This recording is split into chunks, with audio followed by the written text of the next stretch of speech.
오늘 본문 사도행전 16장은 바울의 선교 활동과 박해에 대해서 알려줍니다. 오늘 본문 앞부분은 바울의 선교 활동 이야기입니다.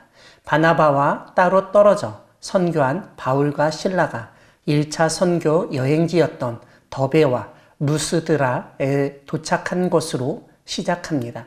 그런데 거기에 있던 한 제자의 이름 디모데를 언급하며 가정사항을 간단히 설명합니다. 어머니는 믿는 유대 여인이고 아버지는 헬라인이었다는 것입니다. 여기서 디모데의 어머니가 믿음이 있었다는 점이 중요합니다. 어머니의 믿음과 기도 때문이었는지 디모데는 루스드라와 이고니온에 있던 형제들에게 칭찬을 받았다고 설명합니다. 그래서 바울은 디모데를 데리고 선교지로 떠나려고 하였습니다. 하지만 교회 공동체 안에서 약간의 반대와 우려의 목소리가 있었던 것 같습니다.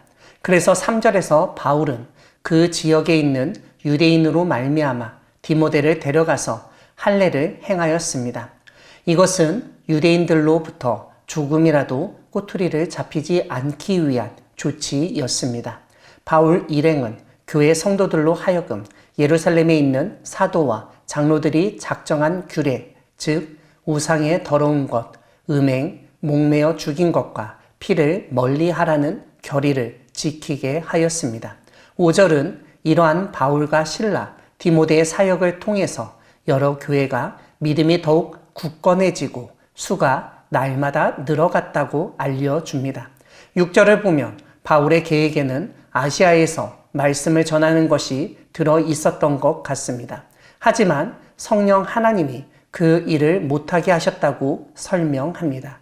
그뿐만 아니라 7절을 보면 비두니아로 가고자 무진장 애를 썼지만 예수님의 영, 즉 성령님이 허락하지 아니하셨다고 알려줍니다. 9절에서 환상 가운데 바울에게 마게도냐 사람이 와서 마게도냐로 와서 도우라고 말합니다. 이 환상을 보고서 바울은 마게도냐로 떠나기를 힘썼습니다. 12절을 보면 마게도냐 지방의 첫 성이었던 빌립보는 로마의 식민지라고 되어 있습니다. 바울 일행은 빌립보에서 며칠 동안 있다가 안식일이 되어서 기도할 곳을 찾게 되었습니다. 문 밖에 있는 강가에 모인 여자들에게 다가가서 그런 곳이 있는지를 물었습니다. 14절을 보면 하나님이 하시는 놀라운 일을 보게 됩니다. 루아디아 출신의 한 여인, 자색 옷감 장사였던 루디아를 알려줍니다. 그 여인이 바울의 말을 듣고 있을 때 주님이 그 마음을 열어주셨다는 것입니다. 그래서 바울의 말을 따르게 하셨습니다. 루디아는 바울의 말을 따랐는데 그 후속 조치는 자신뿐만 아니라 그 집안 사람들이 다 세례를 받은 것입니다. 15절을 보면 루디아가 취했던 두 번째 후속 조치를 보게 됩니다. 다름 아니라 바울과 실라, 디모데, 누가와 같은 선교 동역자에게 강권하여 자기 집에 머물게 한 것입니다. 루디아가 집주인이고 그 가정의 주도권을 가지고 있기 때문에 이러한 제안을 할 수 있었을 것입니다. 그가 지금 제안한 것은 빌립보 안에 가정교회가 생기는 놀라운 시작을 보여줍니다. 이전의 다른 도시들과 달리 빌립보에는 유대인 회당이 없었는데 지금 한 믿음의 가정 안에서 하나님의 선교를 담당할 거처가 마련되도록 하나님이 역사하신 것입니다.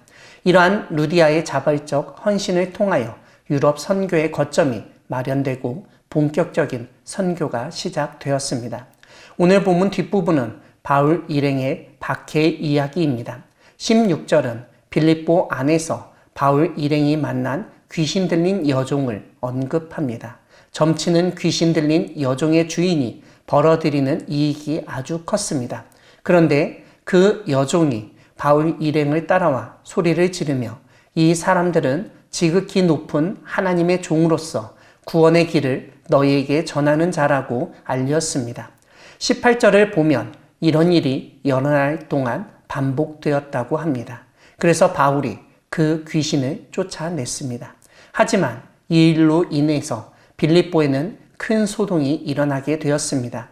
왜냐하면 그 여종의 주인이 자기 수익이 끊긴 것을 보고 참지 못해 바울과 실라를 강제로 붙잡아서 그곳 시장을 담당하고 있는 관리들에게 끌고 갔기 때문입니다.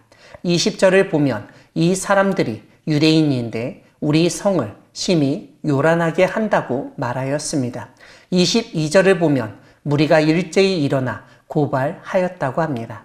이렇듯 빌립보 성에 있던 대다수의 사람들이 고발을 하니 관원들이 바울과 실라에게는 변호의 기회도 주지 않고 정당한 절차에 의하지도 않고 바로 태형에 처합니다. 때리고 감옥에 가둡니다.